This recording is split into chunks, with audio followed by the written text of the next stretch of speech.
আসসালামু আলাইকুম রহমতুল্লাহি ওয়া সম্মানিত শ্রোতা মণ্ডলী, আজকে আপনাদের সম্মুখে আলোচনা করব অন্যের সম্পদ লুণ্ঠন করার ভয়াবহ পরিণতি কোরআন এবং হাদিসের দৃষ্টিকোণ থেকে।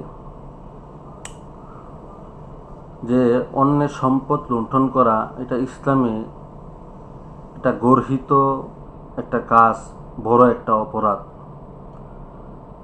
কোনো প্রকৃত ধার্মিক এবং রুচিশীল ব্যক্তি অন্যের সম্পদ লুণ্ঠন করতে পারে না।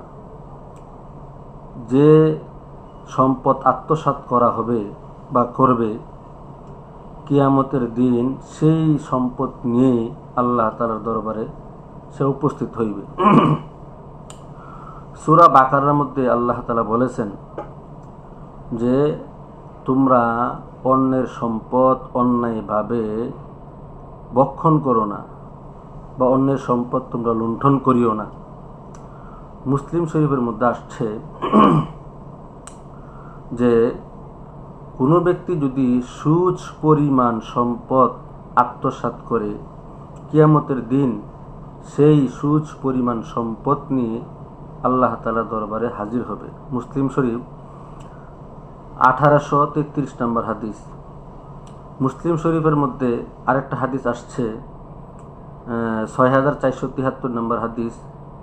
নবীজি সাল্লাল্লাহু আলাইহি ওয়াসাল্লাম সাহাবায়ে কেরামকে প্রশ্ন করলেন, তোমরা কি জানো নিঃস্ব ব্যক্তিকে? সাহাবায়ে কেরাম জিজ্ঞাসা করলেন, হুজুর, নিঃস্ব তো ওই ব্যক্তি যার সম্পদ নাই, যার অর্থ নাই, সে যে গরিব, ফকির, মিসকিন, তাকে তো আমরা নিঃস্ব বলে জানি। নবীজি বললেন, না, নিঃস্ব হলো ওই ব্যক্তি যে সারা জীবন নামাজ, রোজা, হজ, যাকাত করবে, কিন্তু করার পরেও সে জাহান্নামে যাবে। তার কারণ হচ্ছে দুনিয়াতে যখন সে জীবনযাপন করছে তখন সে অন্যের সম্পদ লুণ্ঠন করছে, অন্যের সম্পদ সে আত্মসাৎ করছে, রাষ্ট্রীয় সম্পদ আত্মসাৎ করছে, চুরি ডাকাতি করছে।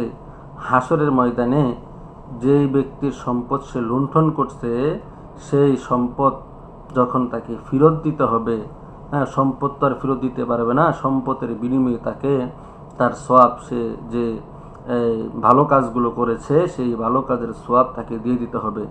এমন এক পর্যায়ে হবে তার সমস্ত সওয়াব শেষ হয়ে যাবে, সমস্ত নেকি শেষ হয়ে যাবে।